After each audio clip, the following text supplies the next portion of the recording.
So ఇప్పుడు ఏంటి upcoming projects కల్కి తర్వాత ఇంకేం చేయబోతున్నావు? ఇప్పుడు ఇది గౌతమ్ తిన్ననూరి గారి మ్యాజిక్లో I'm acting as one of the main leads and it's Anirudh musical actually. Okay. And I'm also acting in ఇది పవన్ కళ్యాణ్ గారి ఓజీలో. రారా అక్కడికే రా.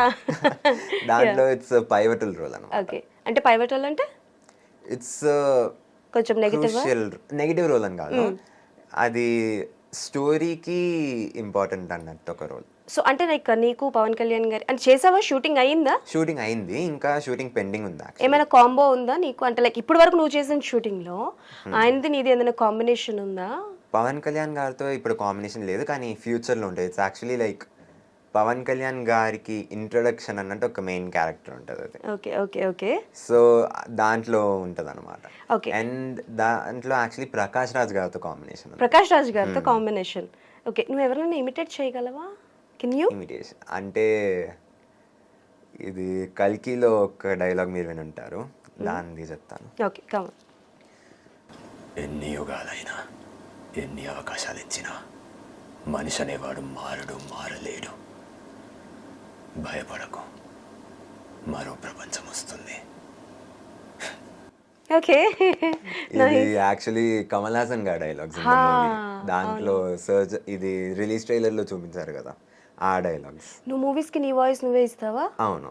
నీ వాయిస్ చాలా బాగుంది. I mean it is a very base voice. So dubbing చెప్తూ ఉంటావా? అవును, కానీ బేస్ వాయిస్ వల్లనే మళ్ళీ ప్రాబ్లమ్స్ వస్తుంటాయి డబ్బింగ్ లో. ఓకే. అంటే ఫేస్ కి మళ్ళీ వాయిస్ కి అంత డిఫరెన్స్ ఉంది కదా అని చెప్పి అప్పుడప్పుడు చెప్తుంటారు. నువ్వు నీకు కాకుండా వేరే చైల్డ్ ఆర్టిస్ట్ కానీ లేకపోతే ఏ హీరోకైనా సరే వాయిస్ ఇచ్చింది ఉందా? లేదు లేదు. నీది నీ వరకే, వేరే వాళ్ళకి ఎవరికి ఇవ్వాల? Okay done. అండ్ అంటే లైక్ నువ్వు ఇప్పటి వరకు చాలా మంది డైరెక్టర్స్తో వర్క్ చేసావు కాబట్టి నీకు బాగా ఫ్రెండ్లీగా ఉండే డైరెక్టర్ అంటే లైక్ నువ్వు నర్వస్ ఫీల్ అవుతున్నా సరే నో యూ కెన్ డూ, బాగా చెయ్యి, ఎంతమంది క్రౌడ్ ఉన్నా సరే అని సపోర్టివ్గా మాట్లాడే డైరెక్టర్ ఎవరు? సో సపోర్టివ్గా మాట్లాడింది యాక్చువల్లీ కల్కిలో Nagi sir. As you know he is really simple and humble person.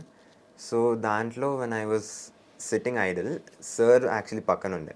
Okay. So I went up to him and I సరే కొంచెం కామ్ డౌన్ అవుదామని చెప్పి, బికాస్ కల్కి is such a huge film, కొంచెం నర్వస్ ఉండే, ఎలా చేయాలి, కరెక్ట్ చేస్తానా లేదా అని కొంచెం నర్వస్ ఉన్నప్పుడు I went and spoke to sir అనమాట. అండ్ సార్ చాలా ప్రశాంతంగా he explain what I have to do and ఏ లెవెల్లో ఉండాలి, ఎంత ఇది దీనికంటే కొంచెం వెళ్తే ఓవర్ యాక్షన్ అవుతుంది అన్నట్టు, దీనికంటే మరీ తక్కువ అయితే it will not be fit అన్నట్టు he explained it perfectly.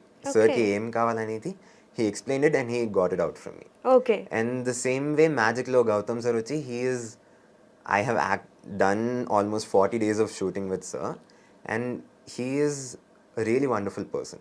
Okay. Gautam sir వచ్చి he has such a high level of patience. ఇప్పుడు ఒక 3-4 takes పైన అయినా సరే he doesn't get angry, he stays calm, he keeps the set calm. And సార్ని చూస్తుంటే మనం కూడా చాలా నేర్చుకోవచ్చు అన్నట్టుండే. I learned a lot from him.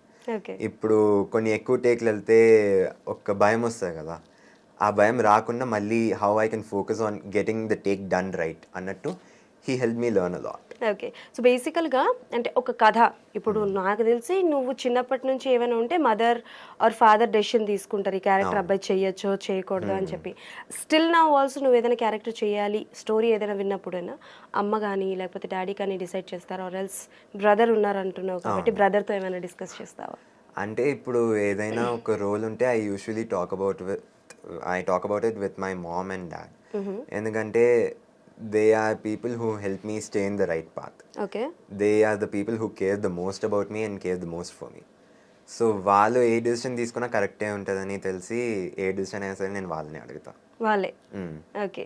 So అంటే లైక్ నువ్వు మర్డర్ మిస్టరీ కూడా ఒకటి చేస్తున్నావు కదా. అవును. సో ఇప్పుడు నీకు అంటే కొంచెం భయం అనిపించలేదా? బేసికలీ అంటే సర్టెన్ కొంతమందికి భయం ఉంటుంది, చీకట్ అన్నా, కొంచెం థ్రిల్లర్ జోనర్ మూవీస్ అన్నా, అండ్ నాకు తెలిసి ఈ మర్డర్ మిస్టరీ అనేది కూడా కొంచెం థ్రిల్లర్ జోనరే కదా. అది it is actually a story about nerd అన్నట్టు, ఒక స్టూడియస్ కిడ్. వాడు ఒక అమ్మాయిని ప్రేమిస్తాడు, కానీ ఆ అమ్మాయి చచ్చిపోతుంది, షీ గెట్స్ మర్డర్డ్. సో ఆ ఫాల్ట్ వచ్చి మళ్ళీ ఆ కిడ్ మీద పడుతుంది. ఓకే. వాడు ఎట్లా ఆ మిస్టరీని సాల్వ్ చేసి వాడిపైన ఉన్న బ్లేమ్ని క్లియర్ చేసుకుంటాడు అనేది ఆ series the actual story. Okay. And if I'm not wrong Bhoothaddam Bhaskar నారాయణలో కూడా నువ్వు చేసావు కదా. అవును. అండ్ ద థింగ్ ఇస్ ఈ సిరీస్ కి షూట్ చేస్తున్నప్పుడే మళ్ళీ బీబీఎన్ కోసం కూడా పిలిచారు. ఓకే. సో ఒకే రోలో మల్టిపుల్ ఆ డిటెక్టివ్ టైప్ ఫిల్మ్స్ వచ్చాయి. అవును. And I think Bhoothaddam Bhaskar Narayana ఆ టైంలో ఆ జోనరా కంటిన్యూగా వస్తూనే ఉంది. బట్ దట్స్ చాలా బాగా ఉండేది, చాలా డిఫరెంట్గా ఉండేది అండ్ వెరీ పాజిటివ్ టాక్ వచ్చింది. సో 2లో కూడా ఉన్నావా మరి భూతద్దం భాస్కర్ నారాయణ 2లో? అంటే భాస్కర్ హిస్టరీ ఆల్రెడీ ఫుల్గా చూపించేశారు. అది ఏ కేసు కోసం రిలేటెడ్ ఉంది అని ఆల్రెడీ ముందే చూపించారు. ఓకే. ఇంకా ఏదైనా ఉంటే పిలవచ్చు, పిలుస్తారు, మనకు తెలియదు. పిలవచ్చు, పిలుస్తారు అన్నాడు, పిలవకపోవచ్చు అనలేదు కాబట్టి మనకి నచ్చింది మనం వేసుకోవచ్చు. ఓకే. సో